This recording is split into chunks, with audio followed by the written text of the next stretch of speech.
சொந்த ஊருக்கு போகும்போதே அந்த இயற்கை காட்சியை ரசிக்கிறதே ஒரு தனி அழகாக இருக்கும். அப்படி தான் பார்த்துக்கிட்டே நம்ம வீட்டுக்கு போயாச்சு.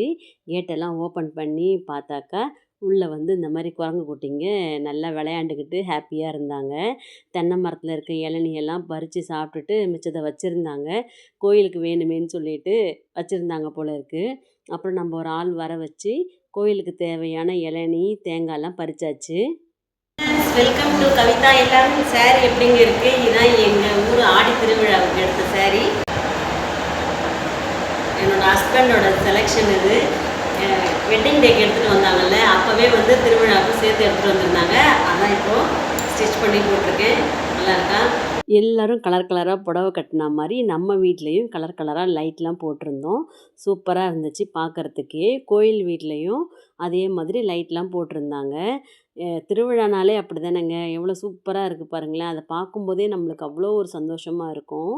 நம்ம ஊரில் சாமிக்கு பொங்கல் வைக்கிறதுலேருந்து பணியாரம் செய்கிறது எல்லாமே வந்து ஆம்பளைங்க தான் செய்வாங்க. அப்படி தான் வெளியே வந்து எங்கள் சித்தப்பா, எங்கள் மாமா, அப்புறம் இன்னும் இருக்கவங்கலாம் சேர்ந்து பொங்கல் வச்சுட்ருந்தாங்க. உள்ளே வந்து பணியாரம் சாமிக்கு நெய்யிலே சுடுவாங்க. அதெல்லாம் வீடியோ எடுக்கக்கூடாதுன்றதுனால எடுக்கலை கோயில் வீட்டுக்குள்ளே. அப்புறம் நம்ம வெளியே சொந்த பந்தங்கள்லாம் சூப்பராக பட்டு புடவைலாம் கட்டி தலை நிறைய பூ வச்சு சந்தோஷமாக பேசி சிரிச்சிட்டு இருந்தாங்க. காலையில் அபிஷேகம் முடிச்சாச்சு. அதுக்கப்புறம் அலங்காரம் பண்ணி நல்லபடியாக சாமி கும்பிட்டோம். ரொம்ப திருப்தியாக இருந்துச்சு.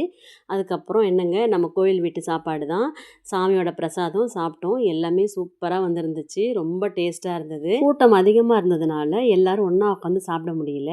கிடைச்ச இடத்துல நானும் ரக்ஷனும் உட்காந்துக்கிட்டோம். நம்ம ஊரில் கோயில் திருப்பணி நடந்துட்டுருக்கு. கருப்பருக்கும் ராக்கம்மாவுக்கும். இங்கே பாருங்கள், இங்கே தான் முதல்ல கோயில் வீடு இருந்தது. சாமியெல்லாம் அங்கே தான் இருந்தாங்க. இப்போ முன்னாடி சின்னதாக கோயில் வீடு மாதிரி அமைச்சு அங்கே சாமி கும்பிட்டுட்ருக்கோம்.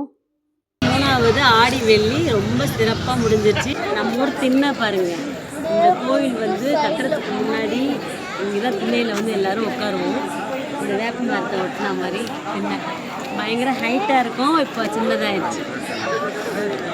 நாங்கள் சின்ன வயசுலேருந்து இங்கே உட்காந்த இடம் இது. கோயில் திருப்பணி சீக்கிரமாக முடிஞ்சு கும்பாபிஷேகம் கோலாகலமாக நடக்கணும் எங்கள் கருப்பருக்கும் ராக்கம்மாவுக்கும். இதுதான் எங்கள் எல்லாரோடைய ஆசையும். கோவில் கட்டி சன்னிதானத்துக்குள்ளே வந்ததுக்கப்புறம் இதே திண்ணையில் இந்த வேப்ப மரத்து அடியில் உட்காந்து நாங்கள் கருப்பரையும் ராக்கம்மாவையும் ரசிப்போம். பாருங்கள், எங்கள் கருப்பரும் ராக்கம்மாவும் எவ்வளோ அழகாக இருக்காங்க. எங்கள் கோயில் திருவிழா பற்றி நான் சொல்லியிருக்கேன். உங்களுக்கு பிடிச்சிருந்தா லைக் பண்ணுங்கள், சப்ஸ்கிரைப் பண்ணுங்கள். உங்கள் ஊர்லெல்லாம் ஆடி திருவிழா நல்லபடியாக முடிஞ்சிச்சா?